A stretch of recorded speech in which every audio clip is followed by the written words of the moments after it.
Blessed and happy Thursday to all of you, my dear friends, my dear brothers and sisters, my dear good people of God, faithful followers of the Daily Gospel Reflection with Father Jack. My dear kababayans, today is May 23rd, 2024, and today is Thursday within the 7th week in Ordinary Time, Year B. Our Gospel for today is from the beautiful and the wonderful account of the Gospel of Mark, chapter 9, verses 41 to 50. To be gifted with riches is a great blessing. We have the desire to live in abundance, to live in prosperity. We want a comfortable life, a life without stress, right? Good health, good job, good source of income, name it. In short, there is nothing wrong being well off. There is nothing wrong being rich. That's a blessing, as what I've told you, because wealth is a grace from God. Our first reading for today is a warning to those rich individuals, to those rich people who exploit and manipulate the poor in order to enrich themselves. But friends, deceiving others to gain more money is evil. Deceiving others using fraud, dishonesty, scam, just to acquire more wealth is morally evil. The message of our first reading for today is very clear. Use your money to help people. Do not use people to gain or to make more money. Money is good. We need it. But too much love for it makes our life more complicated.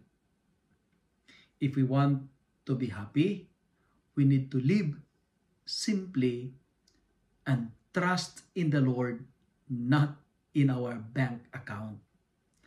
Trust the Lord, not on our money. We need to be careful because the non-economic use of money is very dangerous. Because money can make people selfish and greedy. Money can destroy relationships. It can even break marriages. It can buy people's integrity. Money can be the pathway to damnation, to hell.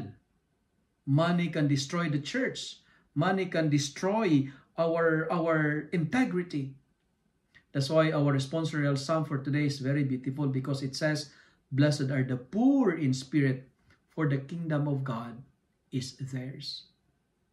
My dear friends, money cannot substitute God, because money is a fake Messiah.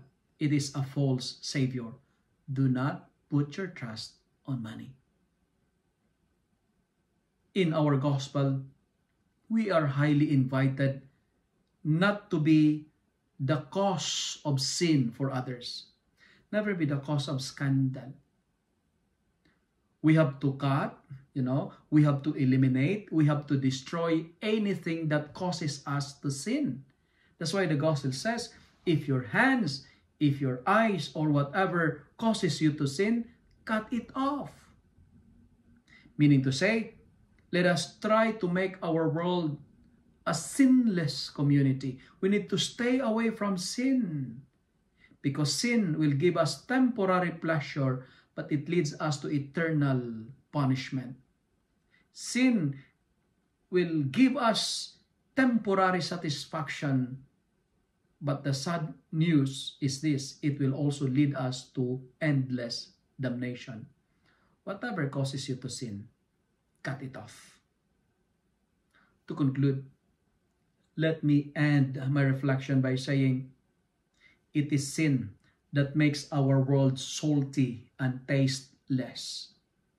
Let us ask the Lord to give us the grace to avoid any temptations, to have the strength to fight against temptation, to fight against sin, and let us make our life an instrument that will bring good flavor in this salty society.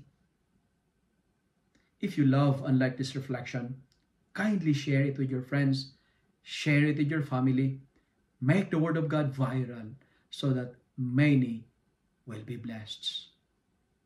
Amen.